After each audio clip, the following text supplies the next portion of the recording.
Hey there, Gamefight fans! Oh, holy moly! It is the final Monday in the Gamefight Show March Mayhem Tournament! Gamefight Show! Oh boy, we have quite a matchup for you here today, my righteous little rules lawyers, and I couldn't be more excited. I have with me, to help examine these games, of course, your friend and mine, none other than Brendan the Professor Riley. Brendan, say hello to the good people. Hello to the good people. Thank you, Rob. I'm glad to be here and excited for another week of this incredible tournament. It's going to be a barn burner. But Rob, you may be excited to be with me, but I'm even more excited because we have with us our special guest today, designer, community friend, your pal and mine, Ben Moy. Whoa! Your friend! Thank you so much for being with us here today, Ben. Thank you for having me, Rob. Oh, absolutely. Our pleasure. You are ever so welcome. That is a standing invitation.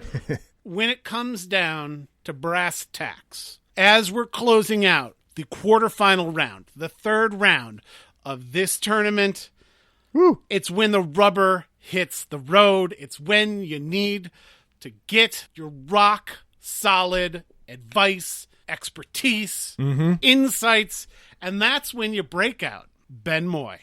I am telling you.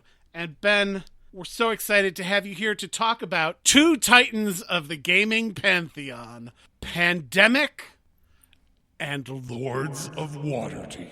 This is a rumble. I don't know where we start. Ben, which game do you want to start with today? I'll tell you, Brandon, the likes of which have never been seen before. Lords of Waterdeep and Pandemic head-to-head in just all-out brawl. I think it's a little too timely, but we should start with Pandemic as it was released earlier of the two. Here. Ben, I feel like the energy you're laying down, excellent. You inspire me.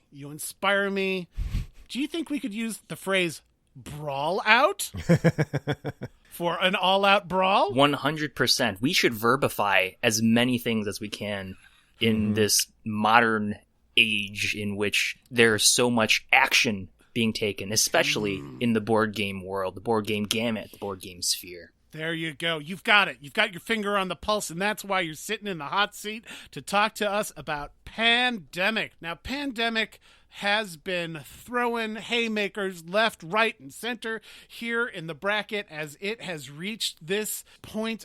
It has taken out some games that, when you look at those matchups, you think, well, it was nice to have Pandemic, but we're going to be saying goodbye. But instead, Pandemic is laying its opponents low. In other sports, Rob, it's always a nice moment when an old timer comes back into the ring and gets to have a match to sort of show off that they've still got it. But usually the young up and comers use that as an opportunity to spring forward. Pandemic said, not today. Chronicles of Crime, groundbreaking co-op game. Pandemic said, no, thank you. Gloomhaven. In the final matchup last year, Pandemic said, I got the vaccine for that. Get out of here. Yeah, no doubt. I mean, here is one of the stories, Ben, as you know, from following the bracket this year. This has been a year unlike any other here in the Gamefight Show March Mayhem Tournament. Gamefight Show! One of the enduring memories we're going to have about this season is the just dominance of the co-op game. And apparently the most dominant of those is Pandemic, because here it is. It took out Chronicles of Crime, which is sort of a bit of a new darling in the space, right? Definitely right. From what I understand, Chronicles of Crime has implemented, some aspects to it of the digital landscape that we had just mentioned before. And Pandemic has such staying power, being one of the grandfathers, you could say, of the genre, that nothing else can really quite compare to its accessibility, ease of rules and understandability. And then, of course, the major or maybe biggest proponent of a cooperative game, which is the tension and the tides of potentially losing at any given moment. So true. But then, Pandemic, after it takes out Chronicles of Crime, where maybe you think, well, this could be a bit of a toss-up because Pandemic is definitely, when you're talking about co-ops, it's going to be in the conversation. And Chronicles of Crime is, as we're saying, a bit of a new beast. But then it came up against the number one game on the board game brackets. It came up against Gloomhaven, and it sent Gloomhaven packing. Ben, I really appreciate your comment about Pandemic's accessibility, particularly regarding the rules. It's a really light rule book. It is definitely a welcoming game. Games that people who don't maybe play hobby games might pick up at a Target and could find their way in. Famously, the podcaster and YouTuber Richard Ham, Rado, often tells the story about how Pandemic was his avenue into joining our hobby. I think that when you think about Gloomhaven, one of the things people talk about is it's intimidating. It's a giant box. You open it up, the rule book is very thick, and you go over to the Gloomhaven forums on BoardGameGeek, and what you find is page after page of people dissecting those rules, trying to figure out how to play. What do you have at Pandemic? Just people going, hey, this game's great. I know how to play. So yeah, yep. I think that goes a long way toward why Pandemic might have won out, even with Gloomhaven's little brother, Jaws of the Lion, maybe contributing to its popularity. Although, when you talk about having games, subsequent releases benefiting a game, Pandemic, as we were talking about when we had Christina on from Blue Peg Pink Peg a couple days ago, Pandemic, they're not resting. There are expansions and standalone games coming out on a regular basis. Now, Brendan, before we move on from the Pandemic, which I know after the year we've had, a lot of us would like to move on from the Pandemic, but we're not going to do that here on Game Fight Show. No, we are going to talk about co-op games. Rob, this has been the year of co-ops. We've talked about, bout after bout throughout the bracket. We have seen co-op games winning out over maybe highly rated games, maybe games that in previous brackets had launched ahead. And, just this eighth of the bracket where Chronicles of Crime, Pandemic, and Gloomhaven started, they duked their way out and Pandemic came out on top. I got to say, co-ops seem to be on the upswing. I got to find myself wondering, Ben, what co-ops do you get out when you feel like playing with people instead of against them? Definitely right. Brendan, you hit the nail on the head right there, is that I think especially in these kinds of remote times, people want to be doing things together. And so regardless of any additional, not negativities per se, but opportunities to show off the uglier sides of competition, we can remove all of that, from the table and get something in which we are collaborating together. And that's, I think, why this new dynasty of cooperative games is being realized here. For me, I'm a big fantasy fan, so though I have to admit I have not played Gloomhaven myself, I am immediately drawn to it for the subject matter, the setting, the magic, so on and so forth. But one of the cooperative games that I enjoy, which is also set in a similar type of world, is going to be, admittedly, not embarrassingly, but is the Dice Chucker Zombicide Black Plague and Zombicide Green Horde. So those, I am all about. You're just slaying mindless zombies over the course of a mission, trying to also, spread yourselves out tactically, arranging really great countermeasures and things to what is, albeit an endless swarm of hostility and these evil forces upon you. So for me, there's something about dice that I absolutely love. Board games for me introduced through tabletop RPGs, D&D, and the like. So that already just is going to be close to my heart regardless, or number one, I should say. And then secondly, is the freedom that a lot of cooperative games have as well. So not in a lot of competitive games, sure, there are turn-based structures. But with cooperative games, I would say more than the average that you would see in, again, a regular competitive, is that turns are freeform or organic, fluid, in that you can take them in any order you like to. And Zombicide excels in this as well, because it gives you that extra agency as the players around the table, as the team, again, working together about how to optimize your best turns.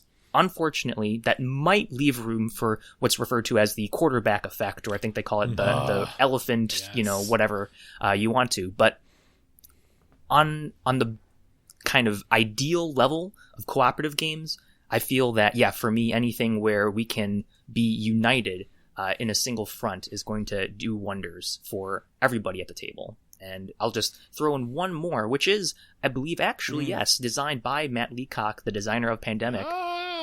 Here we go. He seems to be doing all right for himself there, is Forbidden Desert. And this game always gets to the table whenever my little cousins come over, or came over, for holidays and such. I was actually introduced to this one before Forbidden Island, and so I've kind of been spoiled. I will always choose Forbidden Desert over it. I think there's just an extra level of visibility, and that's what I also like about board games too, is being to see again, stakes grow higher and steeper the more pieces that you're collecting on, whether it's the zombies or the sandstorm tiles, etc. So for me, those are the top two as of recent times, that have gotten to the table and that I always enjoy playing with friends. You were talking about whether you should feel guilty about loving Zombicide here on Game Fight Show, here at Rattlebox Games. Oh, yeah. Here in the March Mayhem tournament, there are no guilty pleasures. You love what you love. I think those are great examples of co-ops. You're right, Matt Leacock. He knows what he's doing. Yes. When it comes down to these co-ops, he has got it locked down. I'm just going to invite you and even the listeners. Over the weekend, I played a round with my family of Pandemic: The Cure. And you say you like dice chucking. Well, that's what that game's all about. Little press your luck, standalone re-implementation almost of the original Pandemic as a co-op dice chucker. Nice. I was inspired by what you said, Ben, to share. At Rattlebox Games, we love a whole gamut of games. We love the crunchiest Euros, we love the silliest party games, and we love a good dice chucker. It regularly comes to the table, or did when we got together. The gloriously schlocky Flying Frog Productions game Last Night on Earth that sort of reenacts being in a bee zombie movie. So it's got hilarious rules like the humans have to go through the doors, the zombies just bust through walls, and it's a delight. I'm right there with you. It is. Handfuls of dice. Excellent points. All a game that, for my money, is as much fun as any we've discussed. But you can leave your dice at home. When you go over, you book passage on a frigate, maybe a schooner, I don't know, and you make your way over to Skullport. You pull into Waterdeep Harbor, and you play the Lords of Waterdeep. Ding, ding. Ding. This game is one of my favorite, to this day, worker placement games. Talking about guilty pleasures, I'm not guilty. And this is a pleasure to play this game. I think, again, the two stories of the bracket this year are co-op games and welcoming games. We saw Camel Cup beat last year's champion Terraforming Mars in a surprise upset. In the upset of the season. Of the century. It could be. We saw Just One beat Through the Ages. So the fans are going for lighter fare. Lords of Waterdeep, I don't know that it's necessarily lighter than Viticulture, but I think it's more accessible. I think people, they love the idea. Yeah. Lords of Waterdeep was one of those games where people who've played maybe a tabletop role-playing game, I think you said that you've played those, Ben, they already know Waterdeep Harbor. They already know that setting of Forgotten Realms, and so maybe that's something that welcomes them in a little bit, and they're happy saying, that orange cube? I think that cube's a warrior. Yep. This game, it has everything going for it for my money. I'm going to be honest here. I think this is just a wonderful game. When it comes down to teaching this, as I've said before, even this year, this game, here's what you do. On your turn, you're going to put one of your workers on a space. You're going to do whatever it says on that space. And then after that, you can complete a quest if you're able. That's the whole game. After you do that a number of times, you see who has the most points. You just finished a game of Lords of Waterdeep. I've also said before, maybe on the podcast, maybe not, this game is better than it has to be. This is a licensed product, as Brendan was saying.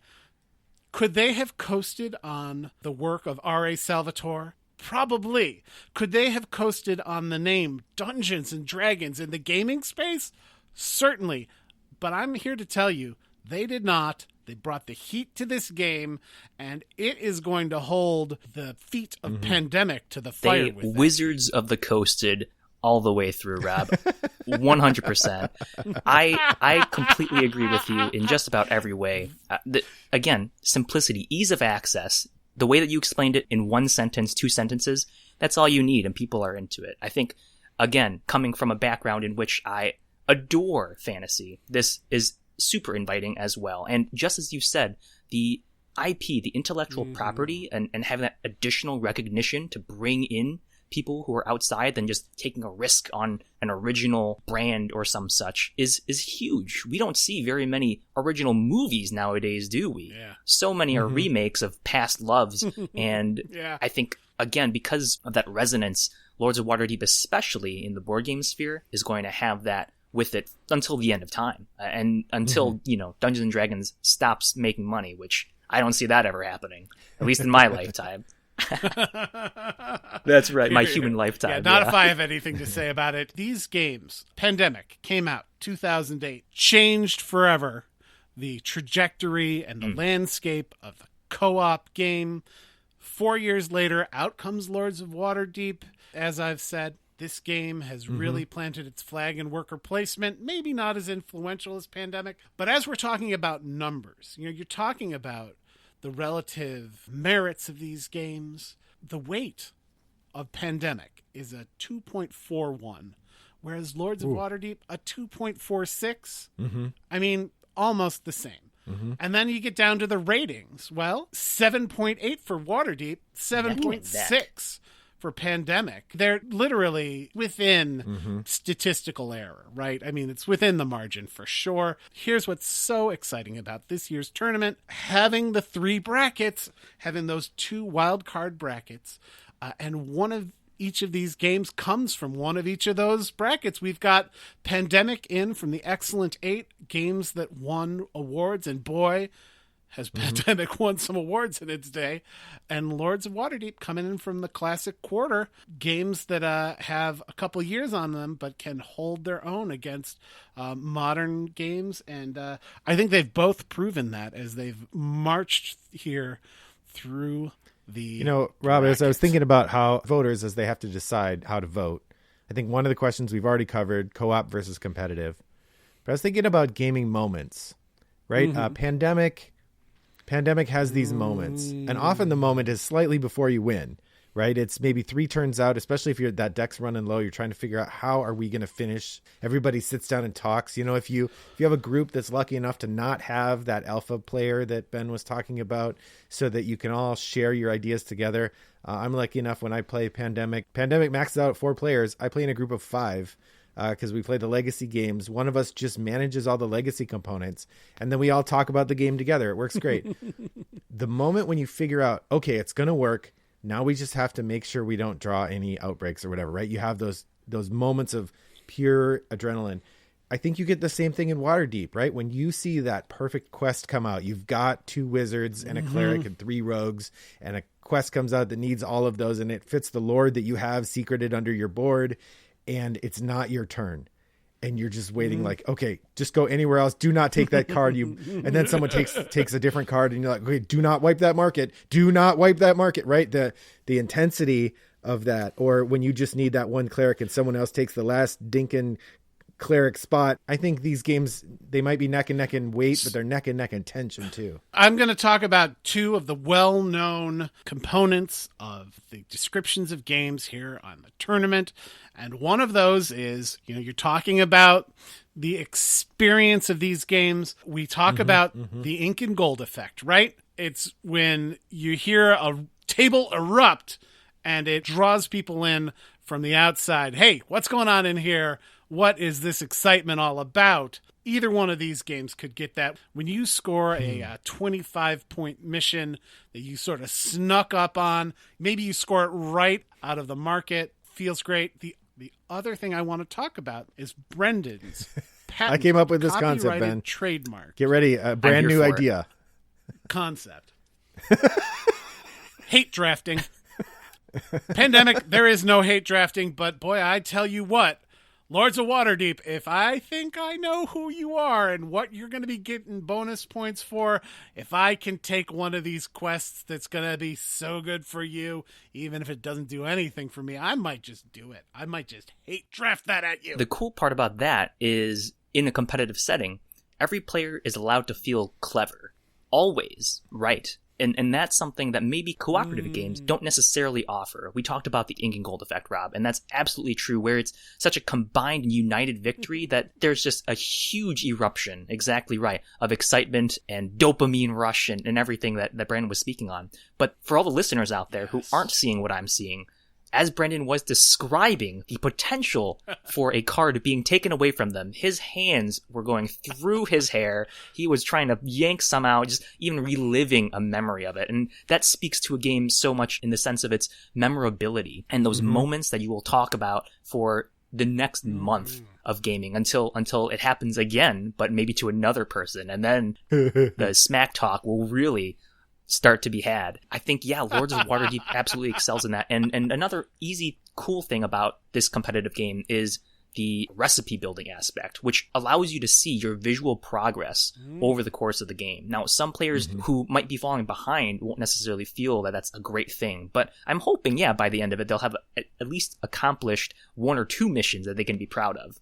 And so that's a really great aspect of many board games that I just wanted to hark back on one more time as we're on the topic, is that in a game like Pandemic, you can see all the components out there for sure. And that's when everyone looks around the table at each other thinking, okay, we really got to fix this. How are we going to best do that? Whereas in Lords of Waterdeep, you have these workers who are occupying spaces, which means that you can no longer occupy them yourself unless you visit the port, I believe, specifically. And so your options become more and more limited, and that's where some of the tension comes in too. So depending on the sort of experience you as the player are looking for, I mean, they're both obviously amazing games on their own, and it's unfair almost to plot them against each other, to pit them against each other, but here we are, and we're doing the hard work for you all. No question. Ugh, when you bring Ben Moy, he's going to bring the heat when it comes to commentary. And of course, you haven't failed to come through for us there. Excellent points. I feel like this year's whole tournament, it's either been, these games are so close in so many ways, how am I going to choose? Or it's been, these games are so different, how do I compare them? I feel like this is a wonderful amalgam of both of those experiences of weighing these games. And I am delighted to tell you that I don't have to make that choice, because I am not one of the voters. I am your humble servant here to help you adjudicate. These matches are decided by you, the listener, who becomes you, the voter, by going to Twitter at Gamefight Show. Gamefight Show. Brendan, I'm having a lapse in memory. Once they go to Twitter to at Gamefight Show, what do they do? They're going to look for the tweets that allow them to vote. Oh, that's right. They vote. I am so excited to see this resolved. Folks, don't sit on your hands. Don't waste a single moment. You're listening to this while you're out for a safe walk. You're listening to this while you're doing some dishes. Take a moment right now. Go to Twitter. Cast your vote. It is the responsible choice. It is what you should be doing. Another responsible choice that you can make that will improve your life, that will bring you joy. I think you should also go seek out a copy of Breakdancing Meeples. Brendan, do you agree with me? Yes, I do. Brendan, would you say that we're walking in pop and lockstep when I say that this is an excellent thing to do with your time? I agree so wholeheartedly. I'm spinning on a piece of cardboard. I'm especially excited to talk about that because Ben is the designer of that game. What? What a coincidence. Ben, did you know this? I completely forgot until this moment, this very moment here with the two of you. Do you want to tell people a little bit about the game? Would you please tell people a little about the game? I beg of you. I will. Just for you, Rob. Thank you. And you, Brandon. Thank you. Oh, thank you. Oh. Breakdancing Meeples is a real-time dexterity game of meeple rolling. in which you are the captain or coach of a breakdancing crew who are competing against others to win the championship. On a turn, or I should say, in a round, a 1 minute real-time round, you'll be rolling these meeples like dice and committing them to different dance routines, trying to score crowd appeal over the course of, 3-4 minute-long rounds. And the crew that has accrued the most crowd appeal will be the winner. Every minute between, there's a little breaking point in which, pun intended, you can hate draft, potentially, Rob, a new card into your supply that you can then score more points with, or possibly manipulate some of your dancers who aren't up to snuff. And so that is the gist of Breakdancing Meeples in about how long it takes to play one round. There you go. Nice. Speaking of the ink and gold effect, well, this game has that in spades. Let me tell you, we have the pleasure of knowing Ben in the meat space. We acquainted with Ben, and we have seen this game. I know I have at playtesting events, and it draws a crowd. People love this game. Kids love this game. Adults love this game. Seeing eye dogs love this game. Well-trained bonobos love this game. This game attracts a crowd of people who want to have a good time, and they then are subsequently not disappointed by their experience. I want to say, I think Special K, Ozone, and Turbo would get down with this game. Were you able to get any of the crew from Breakin' or Breakin' 2 or Breakin' 3 in your playtests? Not yet, but I'm sure once they listen to this podcast episode, Rob, they will be flooding me with inbox invites. I suspect that they have played this, and it's just a matter of time before you get to put that Breakin' 2 Electric Boogaloo stamp of approval on the cover of this game. Back to this game. Where can my friends get this game? My listeners, my friends. Even your enemies. Even Rob's enemies could buy it. The aforementioned, the righteous little rule lawyers. Where can they pick this thing up? Absolutely. I think the best place to find it would be directly from the publisher's website, Atlas Games. And so it's listed, it might be even on the front page right about now. I also want to credit them for taking my little stop timer idea and making it into a full-fledged app that you play in conjunction with the game itself. It will keep track of time, it will play some upbeat dance riggin' music, and it will also keep score for you too. So there's no need for pen and paper in that regard. So thank you, Atlas Games, for everything that you've done for Breakdancing Meeples. Definitely you can order the game from their website. It might hopefully be available in your friendly local game store as well. And if it isn't just yet, feel free to ask the owner and give them a little nudge. I'm sure them and Atlas can work something out. That's great. It's in my FLGS. So, Ben, while I'm sure all of our listeners are right now online ordering their copy, I also wanted to point out that you have a bit of a reputation in the design community as well. Rob and I met you first at playtesting events, and, as much as I hear your name in connection with Breakdancing Meeples, I hear your name a lot in conversations about how to support other designers. You do such a great job of being welcoming in online spaces like Facebook, and you're such an inspiration for people who are trying to take, their initial visions of games and start thinking about them. Do you want to talk a little bit about your experience helping designers become designers? Sure thing, Brendan. Yeah, it's my pleasure. I'm wired in such a way that I love pleasing people, but also, you should be ready to please yourself. And I think a lot of that comes down to realizing that you can do something. And board game design is one of those hobbies, in my opinion, an art, if you will, that is available for anyone. And it doesn't matter so much how good, quote unquote, you may be at it, as long as I think you're enjoying it and you come out with something at the very end. That's the key to me, is being able to walk away after, a few weeks, a few months, a couple years of sitting down, spending countless hours trying to make a system work in part of a greater whole of a board game that is enjoyable to others and that I can be proud of. that is something that you can't really quite get out of maybe other things, such as being a foodie, which is also great. Posting photos and getting reactions is great in and of itself. But after you eat the food, what happens? It just, goes out the other end. So with games, sure, it might go out the window at some point, but the idea that's right, you bury yourself almost into this product that you're creating, either for yourself or maybe potentially even for others. There's no better passion to me. And that's so much why I want to be supportive of others who may be embarking on their very own game design journey for the first time. It's not hard to lift each other up either. And there's just so much room for creativity that I am absolutely in awe every single day. That might be an exaggeration. Every other day of what people are building, and not just here where we are in the US, but across the world, and being able to just capture once more so many different ways of life, modes of thinking into a hobby or that's right. Yeah. A passion that is about fun is mind blowing to me, and I will never get tired of it.